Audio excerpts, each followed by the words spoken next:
J'ai peur. J'ai peur aussi. Non mais vous avez peur de quoi? Il est nul ce film. Oui, bah j'ai peur quand même. J'ai quand même peur aussi.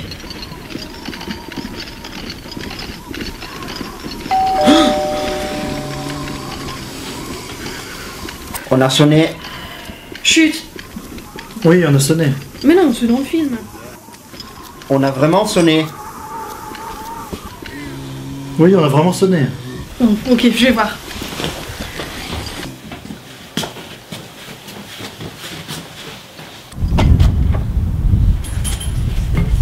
Y a quelqu'un?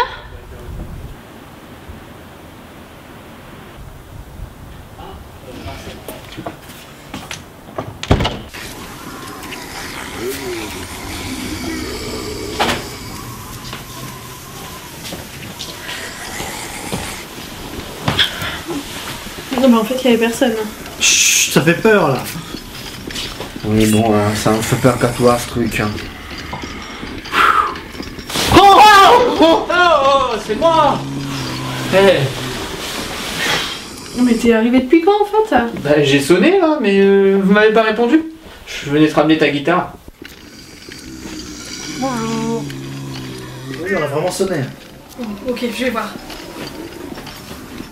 Eh ben on t'avait pas remarqué. Hein. Ah bon? Ah non, c'est clair, j'avais rien entendu. Merci au fait hein, pour mes affaires. Ah mais y a pas de quoi. Mais sinon, t'étais pas censé être à Chambéry, toi? toi? Merde, Chambéry, j'avais complètement oublié. Jérôme. Oui. Waouh, faut arrêter les films d'horreur hein, les amis, hein. Ça vous fait pas du bien. Non mais ça va, oui. Oui, ça va et toi? Jérôme, faut qu'on aille à Chambéry, hein. Encore? Eh ouais. Allez. Putain, tu déconnes. Mais Ça te non. s'emborde comme ça là?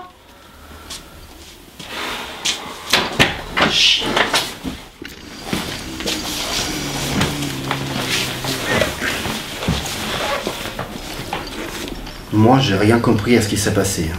Non, laisse tomber, c'est pas grave. Ouais, c'est pas grave. On n'est quand même pas obligé de continuer à regarder ce film d'horreur. Ah non, il va falloir qu'on change, hein. Son cœur va pas s'en remettre. Hein. Oh, vous êtes une bande de chochottes.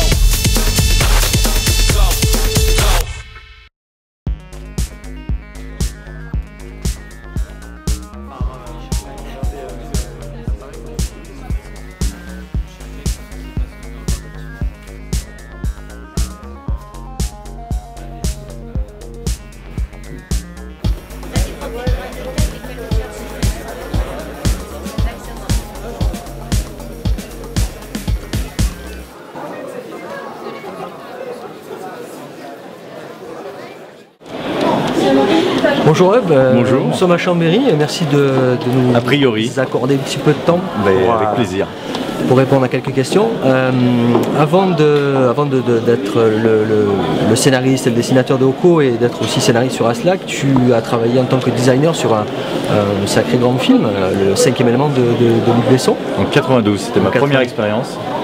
Donc j'ai eu pas mal de chance, parce que ça faisait une belle carte de visite et surtout c'était la meilleure des écoles, parce qu'à la sortie de mon école officielle, j'ai eu la chance de travailler justement avec des grands designers, des grands noms de la bande dessinée, et je me suis pris claque sur claque tous les jours. Quand je dis claque sur claque, c'était en voyant leur technique justement et le chemin qui me restait à faire. Oui, enfin c'était une prise de conscience magistrale, on va dire. Voilà, mais c'est vieux. Entre-temps, j'ai eu aussi d'autres expériences graphiques, heureuses et malheureuses, hein, parce que les échecs sont aussi formateurs, donc aussi des échecs cuisants. Et en 2004, après, j'ai voulu refaire de la bande dessinée, parce que j'avais eu une première tentative sous mon vrai nom. Oui, c'est auparavant, voilà, Kazandou, sous le nom de Albert Chaguel, et je voulais tourner la page parce que faire les choses vraiment à ma façon. Et là, pour créer une sorte d'électrochoc, je me suis recréé entre guillemets une virginité sous le nom, sous le pseudo, disons, de Hub ou Hub ou autre chose. Bon, voilà. Et voilà, c'était le démarrage de Oko en 2004. Et donc, qu'est-ce qui t'a donné envie de passer donc, de ce métier de designer à la bande dessinée en fait? bon, je peux pas dire que j'en avais fait le tour, parce qu'on n'a jamais fait le tour de quelque chose, mais c'était, en réalité, je travaillais pas mal pour le dessin animé. Le jeu vidéo, je trouvais ça plus intéressant de regarder le jeu vidéo, mais le dessin animé, je trouvais qu'il y avait trop de contraintes budgétaires, c'est-à-dire que les budgets sont tellement colossaux pour monter le moindre projet, que souvent les mécènes ou on va dire plutôt les chaînes de télévision ou les distributeurs, les producteurs, lorsqu'ils posaient des telles sommes d'argent, faisaient des tours de table et souvent ça avait plutôt tendance à diluer l'intérêt du projet. Il devenait un peu aseptisé. Et moi, artistiquement, je trouvais que c'était vraiment dur. Et très sincèrement, de la bande dessinée, je veux en faire depuis que je suis vraiment tout petit. Donc, même si j'avais fait une parenthèse de 6-7 ans où toutes les expériences dans ces différents médiums de production, comme le dessin animé, jeux vidéo, etc., le cinéma m'ont amené pas mal d'expériences, je pense, au niveau découpage, etc. et autres. Là, j'avais envie, je me sentais mature et mûr pour une nouvelle expérience dans la bande dessinée. Voilà. Donc, tu es ensuite reparti sur Oko. Ouais, en 2004. Oko, en 2004, cette histoire, donc, elle prend sa source où? Alors, on ne peut pas citer toutes les sources d'inspiration puisqu'elles sont multiples, et heureusement. Je suis gros fan de jeux de rôle et il y a deux jeux qui s'inspiraient déjà d'un Japon médiéval et un peu fantastique aussi. Bushido et la légende des 5 anneaux, ils m'ont inspiré, ça c'est certain. Miyazaki, avec un film comme Princesse Mononoke par exemple, ou le voyage de Chihiro légèrement, m'a sans doute inspiré. Le cinéma japonais aussi, la littérature un peu japonaise. Donc différentes sources d'inspiration, même je dirais dans d'autres choses qui n'ont pas directement, qui touchent directement à la culture japonaise. Tout ça a dû faire une sorte de conglomérat à un moment. Et le projet est né comme une sorte de fulgurance en quelques semaines. C'est-à-dire que le fait que ce serait des diptyques, les personnages, la constitution du groupe, leurs spécificités, leurs secrets qu'on ne connaît pas encore exactement, et surtout la fin de la série sur laquelle j'arrive maintenant, le cycle du vide. Voilà. Tout ça est né en quelques semaines. C'est très bizarre. Hein. Malheureusement, j'aimerais pouvoir reproduire cette sorte d'expérience métaphysique du scénario ou d'un concept de série plus souvent, mais malheureusement, ça arrive assez rarement. Voilà, il devait y avoir une sorte de conjonction astrale à ce moment-là, j'étais dessous. Mais en tout cas, voilà, tout s'est imbriqué. J'ai proposé mon projet aux éditions Delcourt. Ils sont montrés très intéressés. Je leur ai proposé de revenir un mois plus tard avec une planche ancrée et dessinée, ce qui était fait, avec les suivantes juste en storyboard pour voir un petit peu les dialogues, comment faire parler les personnages, comment ils évoluaient. Ils se sont montrés très intéressés. J'ai senti surtout, par rapport à leurs questions, qu'ils étaient en phase complètement avec ce que je voulais faire. On a signé un contrat et c'était le début de l'aventure. Ça allait super vite. Donc là, tu travailles sur la fin. C'est en fait un 5e diptyque ou juste un tome? Non, un 5e diptyque. Ouais, un 5e diptyque de 62 pages chaque fois. Donc ça fera pour les deux albums, un de 62 et l'autre aussi. Ça sera le cycle du vide qui viendra donc conclure, j'espère de la meilleure façon, justement ma série. Voilà. Donc après ce dernier cycle d'Oko, tu travailles également en tant que scénariste sur Aslak. Co-scénariste. Co-scénariste, voilà. Tout à fait. Ouais. Est-ce que tu as d'autres projets qui commencent à mûrir ou Alors, il n'y a rien de certain. J'ai une idée qui commence à prendre un petit peu forme. Je peux pas vraiment en parler parce que je veux garder la primeur et le secret. Qui commence à prendre forme, mais je pense la développer en tant que scénario, mais je suis pas sûr de passer au dessin. D'accord. Mais j'ai un concept, alors je vais le gratter pour voir jusqu'où ça va. Mais voilà, c'est la seule certitude pratiquement que j'ai. Pour l'instant, malheureusement, je l'ai mis un peu de côté parce qu'il fallait que je finisse Oko et Aslak au niveau du scénario, puisqu'on est sur l'écriture du 4e album. Mais dans quelques mois, je vais sans doute me replonger dessus, parce qu'il ne faut pas trop tarder non plus, parce qu'après, sinon l'idée elle va s'envoler, ou elle va prendre trop de poussière et elle sera plus bonne. Voilà. Un petit indice On est loin du Japon médiéval. Oui, mais je suis pas certain justement de me mettre au dessin dessus. Voilà. C'est juste envie d'essayer de développer cet univers, mais je suis même pas sûr d'y arriver finalement. Parce que si ça se trouve, en travaillant dessus, je vais m'apercevoir que c'est pas valable. Mon idée n'est pas valable. Passer de la théorie à la pratique, parfois on s'aperçoit que finalement ce qu'on pensait être une bonne idée n'est pas une si bonne idée que ça. Donc je vais faire un test quand même dessus dans quelques semaines, quelques mois. Et sinon, pour Oko, je vais finir la série dans 1 an et demi, et alors après, bonne interrogation. Il faudra revenir. Là, j'aurai peut-être dans 1 an et demi plus d'idées déjà sur j'espère en tout cas, parce que sinon ça deviendra angoissant sur la question. Mais pour l'instant, pas d'idées, mais j'angoisse pas pour autant. Ça me permet de rester très concentré sur ce que je suis en train de faire, à savoir Oko, le cycle du vide. Merci beaucoup pour le temps passé. C'est moi. Écoute, bonne dédicace et bon festival. C'est sympa, je crois qu'effectivement ça va être quelque chose. Merci beaucoup. Merci à vous.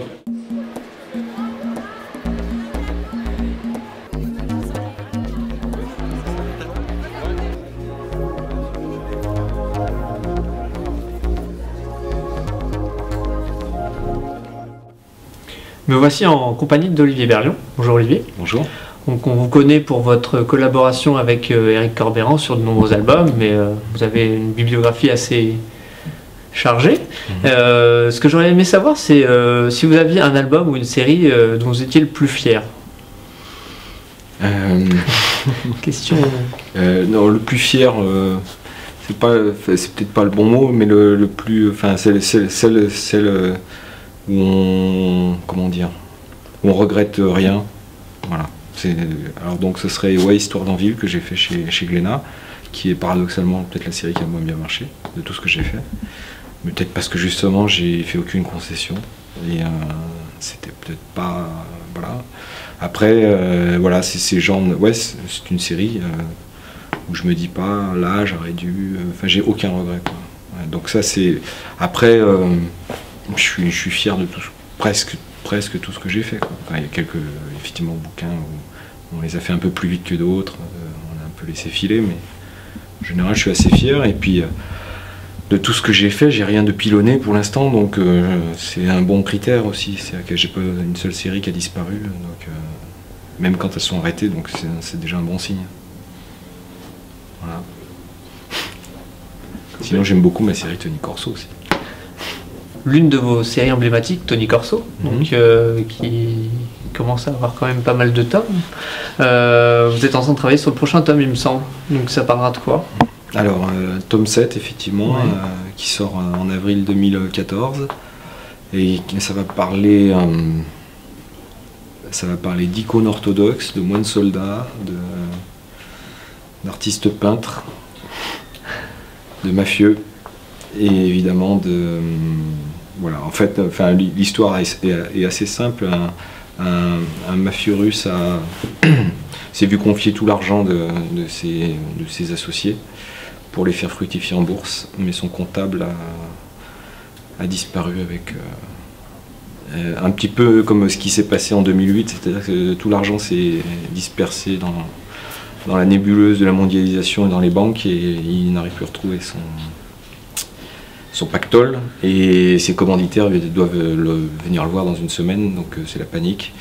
Et donc il s'avère que apparemment le secret se trouverait dans des petites icônes vendues dans un port de Grèce où, comme par hasard, Tony Corso passe ses vacances, et voilà le début de l'histoire. D'accord, donc on s'éloigne un petit peu de Saint-Tropez sur cette aventure. Ouais, j'avais envie de sortir, mais j'avais envie de rester quand même dans un cadre estival. Ce que j'aime bien dans cette série, c'est-à-dire que j'essaie de raconter des histoires un peu sombres, mais en plein soleil, avec une envie de vacances, et en même temps, voilà. J'aime bien le mélange des genres. Voilà. Pas faire du polar noir. Puis ça te permet de s'évader un petit peu de Saint-Tropez, de faire autre chose. Puis ça m'a permis surtout d'aller en Grèce faire des repérages. Voilà. Ça m'a donné une bonne raison d'aller visiter les Cyclades, et c'était chouette. Alors, vous scénarisez pour vous, avec Tony Corso par exemple, mais vous allez écrire pour d'autres auteurs maintenant, d'autres dessinateurs. Est-ce qu'on peut en savoir plus sur ces projets? Alors, oui, enfin là j'ai un gros projet aux éditions Glénat qui est en préparation, avec un co-auteur qui n'a pour l'instant pas publié, qui s'appelle Marc Omeyer, que j'ai rencontré dans un festival de scénaristes, justement. Et on a monté un projet, comment on appelle ça, les fameux projets multi-dessinateurs, avec en fait un thème transversal.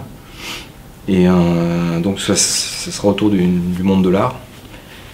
Et voilà, il y a 9 albums prévus. Et donc on est en train d'écrire 9 histoires totalement indépendantes, plusieurs époques différentes. Et c'est un énorme travail parce que vraiment on les bosse énormément. Comme on est deux, aucun fait de cadeau à l'autre. Tant que les deux ne sont pas satisfaits, ça peut durer. Certains épisodes, on les a réécrits 8 fois, quoi. Donc c'est une nouvelle expérience vraiment bien. Et puis notre éditeur Glénat y croit vraiment, quoi. Donc pour l'instant, on commence à recruter des dessinateurs. Pareil, je peux pas dire non parce qu'on ne sait jamais. Mais ça se passe bien, ouais. Voilà, et donc ça devrait être pour 2015. D'accord, donc l'année 2014 va être intensive pour les dessinateurs. Ouais, et puis pour nous aussi, parce que en fait, ce qui se passe, c'est que voilà, on se retrouve à gérer déjà la cohésion de l'ensemble, et puis on est un peu au centre de tout, du message qui a à faire passer, donc on passe beaucoup de temps au téléphone. Et puis il faut beaucoup réagir, il y a les storyboards qui arrivent, des choses comme ça. Donc ouais, ça va nous occuper. Et je vais quand même essayer de continuer à faire des projets perso en même temps, mais voilà, la priorité c'est ça. Alors Olivier, vous avez préparé un timbre pour la collection de 2014 de l'association Bulle d'encre. Voilà, voici. Donc qu'est-ce que ça vous fait de voir votre personnage fétiche, Tony Corso, timbré? Déjà, c'est formidable, j'espère que c'est autocollant. Tout à fait, ce sont des timbres autocollants. Ça évitera de lui lécher le dos. Donc, et moi j'attends surtout de recevoir une lettre avec ce timbre, c'est surtout ça. Ouais, non, c'est super. C'est comme les trucs de gamin, quand on rêve qu'un jour, voilà, le personnage il sera sur un pot de moutarde, sur un petit rond de serviette. Bon, voilà, il y a un timbre. Voilà. C'est formidable. Donc en espérant que Tony Corso soit sur de nombreuses enveloppes envoyées à travers la France. Voilà. Merci Olivier. Merci. Bon festival et bonne continuation. À très bientôt, merci. Ouais.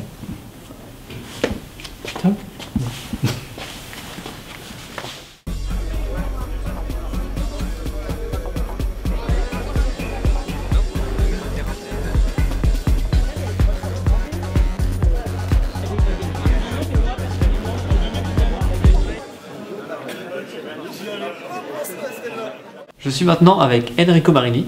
Bonjour Enrico. Bonjour. Donc l'actu est chargée. Enfin, le tome 4 des Aigles de Rome sort là, sous peu. Donc est-ce qu'on peut savoir ce qui se trame avec ce 4e tome? Qu'est-ce qui nous attend?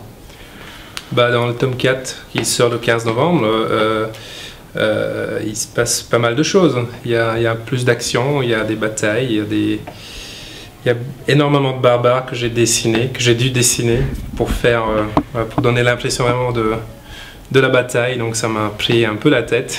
J'avoue, là j'ai pas mal souffert parce que je pensais pas m'en sortir, il y en avait tellement, ils sortaient de partout, quoi, en fait. Mais j'ai pris énormément de plaisir parce que ça bouge beaucoup plus que dans le précédent, donc c'était... Et oui, ça va continuer aussi, enfin c'est pas encore la fin de l'histoire, donc c'est pas... Il y a encore des choses qui vont arriver par la suite, mais c'est un album qui a pas mal d'action et où il y a pas mal de personnages qui sont présents, qui ont tous leur petit drame qu'ils racontent et qui vivent.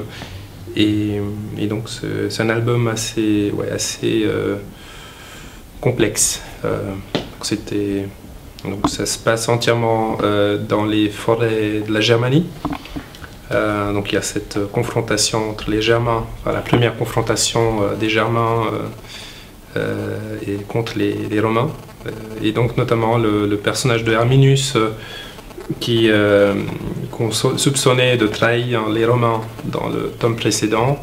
Là effectivement on voit qu'il trahit, quoi, et il prépare, il prépare pas, mais il a lancé la rébellion. Donc, et son ancien ami qui est devenu son antagoniste, Marcus,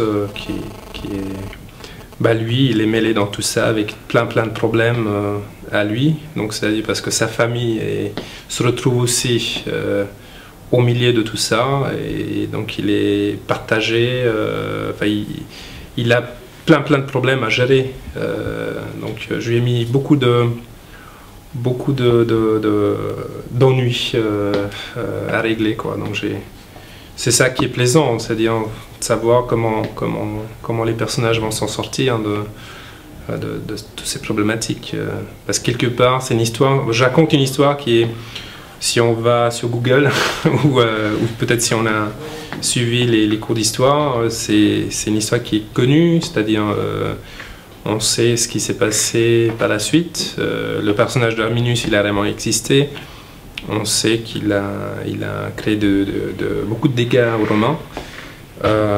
Et c'est comme le film Titanic, enfin l'histoire de Titanic, pas le film, mais en soi l'histoire de Titanic. On sait le bateau va couler.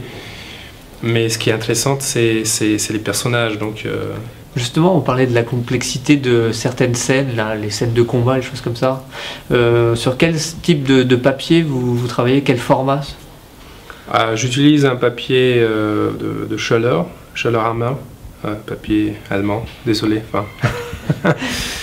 Mais pour le moment, j'ai pas trouvé mieux, mais il y a certainement mieux, peut-être, je sais pas. Donc c'est un papier que je commande en Allemagne et beaucoup d'auteurs travaillent sur ce papier. Et donc je travaille à un format qui est un peu plus grand que A3, enfin ça doit faire 40 sur 30 cm. D'accord. Enfin, les bords de cases font 27 sur 37, il me semble. Et donc c'est une méthode, enfin je travaille à l'acrylique, c'est des acryliques liquides que j'utilise. La marque c'est Magic Color. J'ai le droit de le dire? Ouais, enfin, je l'ai dit. De toute façon. Il n'y a pas de souci. Ça peut donner des idées à des dessinateurs. C'est similaire, c'est similaire, enfin très similaire à de l'écoline. Mais j'ai l'impression que la couleur est plus consistante. Enfin, elle est. Et puis, de temps en temps, de la gouache, mais très peu. Donc, ou de l'acrylique, voilà, en tube. Et donc, je prépare ma planche. Je fais les crayons d'abord, j'encre la planche en partie, enfin, c'est ce que je veux avoir ancré, et puis je passe la couleur dessus. Donc, c'est des couleurs directes. Par la suite, je scanne ma planche et je fais quelques retouches à l'ordinateur, parfois avec Photoshop, mais je vais vraiment des retouches style j'enlève des taches ou parfois il m'arrive peut-être de corriger un bras ou voilà, de replacer un œil. Enfin, ça m'arrive parce que des fois on se rend compte par la suite qu'on a fait une erreur, mais sinon j'essaye de garder vraiment qu'on sent le trait du pinceau. Enfin, j'aime bien le rendu original, ouais. Donc j'essaye de limiter vraiment l'utilisation de l'ordinateur. Maintenant, je maîtrise aussi, enfin pas assez bien pour vraiment, même si je suis bien équipé, mais c'est un bon outil, hein. Enfin, si on arrive à bien le maîtriser, on peut faire des choses magnifiques. J'ai des copains, deux Allemands qui bossent sur Gunho. Thomas von Kumant, lui, c'est excellent ce qu'il est capable de faire. Il peint sur ordinateur et c'est fabuleux. Ouais, on en parlait dans l'émission précédente justement avec Pierre Paquet. Ouais. Donc, voilà. Après 4 tomes des Aigles de Rome, peut-on déjà dresser un premier bilan? Ouais, on peut, mais personnellement, je suis très satisfait. Quand j'ai commencé cette histoire, je l'avais prévu un peu plus courte, j'avais prévu moins de tomes. Le matériel que j'ai accumulé entre-temps et puis est devenu un peu plus énorme. Enfin, ma documentation, toute mon archive s'est agrandi. Donc forcément, ça m'a amené des nouvelles idées. Et donc j'ai pris énormément de plaisir à développer ces personnages. J'essaye de suivre le fil conducteur que j'avais établi au départ. Mais aujourd'hui, avec 4 albums, disons qu'au 4e, je me sentais plus, je sais pas, j'ai l'impression d'être finalement entré dans la matière que je voulais traiter d'abord, mais je me sens plus rassuré. Ouais, j'ai plus de... ouais, de sûreté, comment dire. On le rappelle, c'est votre première série où vous scénarisez en fait. C'est la première série et donc je me sens aujourd'hui plus à l'aise qu'au début, bien sûr, ce qui est normal. J'ai moins peur maintenant parce que je vois que je suis arrivé au 4e, donc finalement, maintenant bon, il faut un jour terminer aussi. Enfin, c'est pas une longue série, c'est prévu en 6-7 tomes à peu près, enfin peut-être 7. Mais donc voilà, je prends énormément de plaisir et j'ai encore des choses que je veux développer. Donc oui, enfin le bilan pour moi c'est plutôt positif, l'accueil aussi. Donc c'est ça qui est émouvant c'est quand on rencontre des lecteurs qui apprécient ce qu'on fait, donc ça motive. Ouais, parce que vous êtes un auteur quand même de renom et vous venez toujours, enfin vous déplacez sur des festivals à la rencontre des lecteurs. Donc c'est une expérience. Oui, bien sûr. On vient pour les lecteurs, on vient aussi pour rencontrer les copains, les collègues, pour s'échanger les idées, parce qu'on est quand même souvent, enfin la plupart de nous, on est enfermés chez nous. Ouais.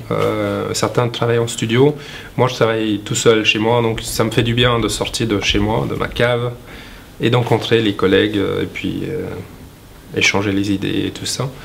Et aussi, bien sûr, rencontrer le public, notamment ce qui est très plaisant, c'est de rencontrer des gens nouveaux.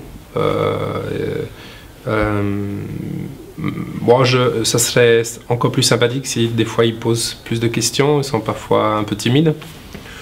Et ouais, parce que comme ça, il y a plus d'échanges en fait. Parce que, évidemment, on est curieux de savoir s'ils ont aimé, s'ils apprécient des choses ou s'il y a des choses qui les fait, qui sont, voilà, qui leur convient pas. Donc maintenant, je pense que en principe, ce qui est le plus important, c'est de vouloir et de savoir ce qu'on veut raconter et de vouloir raconter l'histoire pour soi-même.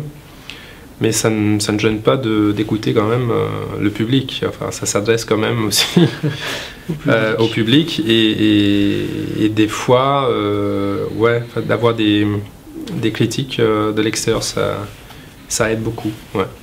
Donc moi je suis plutôt favorable. Enfin je suis plutôt...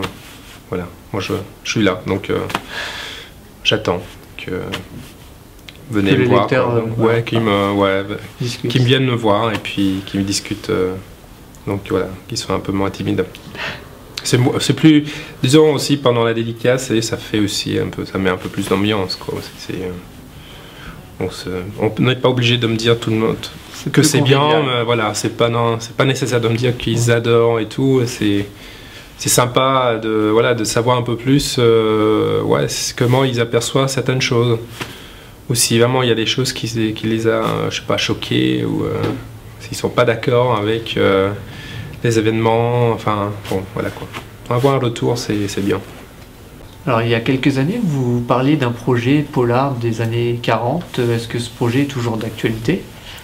Oui, mais c'est un projet que j'ai écrit il y a 2 ans à peu près. J'ai pas complètement fini, j'ai écrit à peu près 2/3. Puis je l'ai mis dans le tiroir, en sachant que je vais un jour le ressortir, mais j'avais pas le temps parce que je bossais sur le Scorpion et les aigles. Là, je l'ai ressorti et je l'ai relu et c'était bien de le laisser un peu mûrir comme ça parce que j'ai vu des trucs qui fonctionnaient pas. Donc, et puis moi, je procède souvent comme ça. J'écris des choses qui me stimulent ou je prends des notes et après je mets à côté. Enfin, je fais ça. Il y a un western aussi qui est en préparation, mais voilà, je mets à côté, puis je reprends quelques temps après. De toute façon, je sais que je suis occupé pour le moment et même pour les années à venir. Donc maintenant, tout dépend quand je vais. Ouais, je sais pas encore exactement quand. Voilà, je sais pas encore exactement quand je vais travailler dessus, mais l'envie est là et puis voilà. Donc là, j'ai fait non, c'est pas un projet abandonné, au contraire. Là, j'ai fait quelques corrections. Et puis là je laisse un petit peu reposer de nouveau et j'ai procédé comme ça aussi sur les aigles, enfin au début c'était comme ça, avant de vraiment attaquer les aigles c'était comme ça, C'était voilà, pas dans le tiroir, mais voilà, de temps en temps je le sortais. Et puis, mais c'est pas plus mal parce que ouais, on n'a pas le recul quand on est tout le temps dessus. Et voilà quoi. Donc c'est pas abandonné, au contraire. Donc je continue à acheter de la doc. Je continue à dépenser de l'argent pour ce polar, qui ça a amianté plutôt dans les années 50. 50, d'accord. Voilà. D'accord. Et donc là, le tome 4 donc, des Aigleurs vient de sortir, donc on suppose que vous êtes en train de travailler maintenant sur le prochain Scorpion? Oui, ben là on s'est échangé les idées avec Desberg. Lui il a écrit un synopsis et qui me plaît assez bien. Voilà, là maintenant pour le moment, il est en train d'écrire le scénario, enfin faire le découpage, donc ouais, les dialogues et tout. Donc j'attends d'avoir le tout en main pour D'accord, donc c'est en attente démarrer. pour l'instant. Voilà, je pense que ça va venir dans les prochains jours, ça va arriver. D'accord. Mais voilà, je pense qu'il il sera prêt pour l'année prochaine, mais voilà, je ne sais pas encore. Enfin, normalement oui. Normalement oui, parce que bon, le dernier, le tome 10, c'était un peu un fin de cycle. Et j'avais besoin un petit peu d'une pause. Bon, je l'ai pris avec les Aigles, parce que... mais c'est vrai que, voilà, enfin... Comme le Scorpion est prévu à peu près en 16 tomes, notamment, bon, il ne faut pas traîner trop, mais des fois, c'est important de changer les idées avec le projet, parce que sinon, on est un petit peu étouffé si on tourne en rond. Donc, des fois, c'est bien d'avoir un petit peu plus de temps. Je sais que c'est pénible pour les lecteurs, mais voilà. Peut-être que l'un ou l'autre achète et lit les Aigles entre-temps. C'est pour... voilà. Pour attendre la suite du Scorpion. Voilà. D'accord. Bon. Et bah, Enrico, merci beaucoup. Merci à vous. Bon festival. Merci. Et puis bah à bientôt. À bientôt. Avec de nouvelles aventures en librairie. Ouais, bah j'espère, oui. Merci.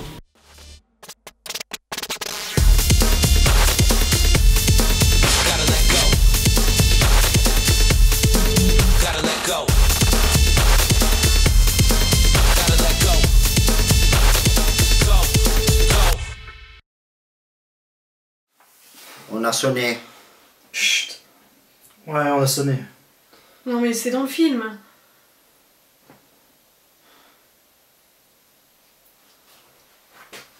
Pardon. Oh mais merde. Pourquoi tu dis pardon? Pardon, pourquoi? Mais viens pas. Parce qu'il est pas arrivé. C'était bon pour la santé. Qu'est-ce qu'il a fait? C'est énorme. Mais c'est pas possible. La vache. Moi je vais mourir. Il s'est pris dans... C'est de sa faute. Ah bah voilà. Mais t'es là depuis quand, enfin? Mais j'ai sonné là, mais vous avez pas répondu. Je te ramenais tes affaires. Alors je t'ai remis la guitare en place, et puis bah, le reste on verra plus tard. D'accord, ok, ouais. Voilà, frère. J'ai rien à dire après. Ah, regardez la caméra. Je t'ai ramené ta guitare. Je devrais juste dire je t'ai ramené ta guitare. Moi je préfère échanger, hein, son cœur va pas s'en remettre. Trop, bande de chochottes.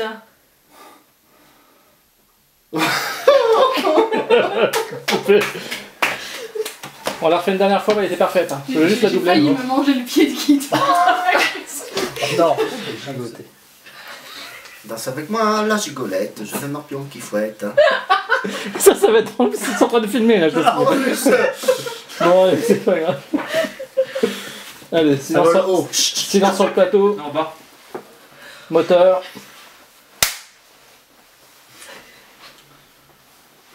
Bah, ça c'est mal barré. Ça morde derrière, c'est pas grave. Arrête, s'il vous plaît, sinon on va pas s'en sortir. Allez les filles, allez. On se reprend. Allez. Non mais... C'est bon? Ça c'est pas Alors, bon, voilà, c'est ça. pas possible. Non, c'est pas possible. Hein. Ouais, non, attends, je coupe. C'est pas possible. Silence sur le plateau, moteur. Oula. Mais il fait vraiment flipper votre film là. Non, je suis... Excuse-moi. Alors te lève pas complètement en fait à ce moment-là. Une fois qu'il fait son... Je me lève, on n'est pas obligé de regarder ce film encore. Bah, moi j'aimerais bien changer parce que son cœur va pas s'en remettre. Oh, bande de chochottes. Action.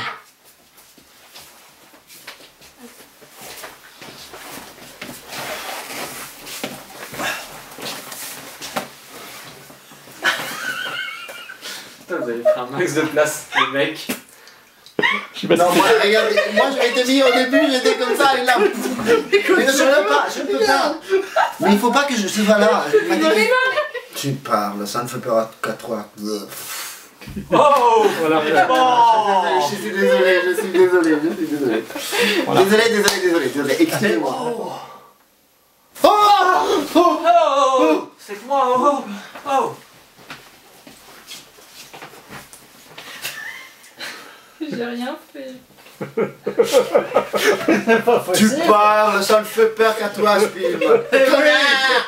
Tu vois. Alors Depuis quand en fait? Mais j'ai sonné, vous avez pas entendu? Je vous ai appelé, vous avez pas répondu. Non? Mais tu te rappelles, tu m'avais prêté une guitare. Coupez, t'en racontes trop. T'en racontes trop. C'était Nico. Dis couper plus vite, Jérôme. Continue plus longtemps. Donc on l'a fait comment? On l'a fait bien.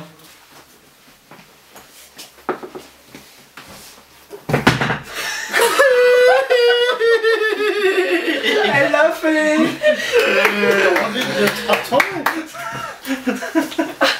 Mathias, c'était quoi? Estelle. Donc silence sur plateau, moteur.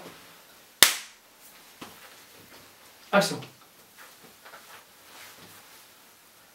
Eh, ça va censé crier d'abord. Ah non, Ah mais oui, c'est vrai. Ah bah oui, c'est pas sur un autre plan ça? Alors. Oh, ça va. Mastic.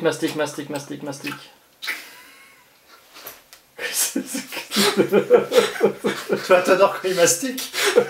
Ouais, il faut qu'il le fasse maintenant et pas pendant la prise, c'est ça que je veux dire quoi. Allez, c'est Ça veut bon. dire quoi? Tu adores comme il mastique?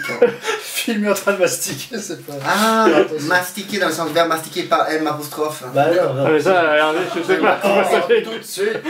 Bah j'ai mal compris, excuse-moi. Je suis fatigué. On n'est pas obligé de continuer à regarder ce film d'horreur. Non, il faut changer là. Son cœur va pas s'en remettre. Oh, bande de chochottes. Non mais c'était bien, on s'est retourné en même temps, putain, faut pas te C'était justement. Je peux pas regarder. Je sais pas. Bah tu parles.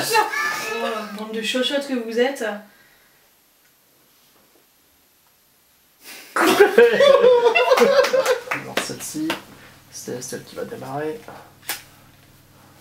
Bon, je vérifie la mise au point. Bouge plus Estelle, ne bouge plus. Tac. Silence sur le plateau, moteur. Attends, merde, j'ai fait une connerie. Attends. Silence sur le plateau, moteur.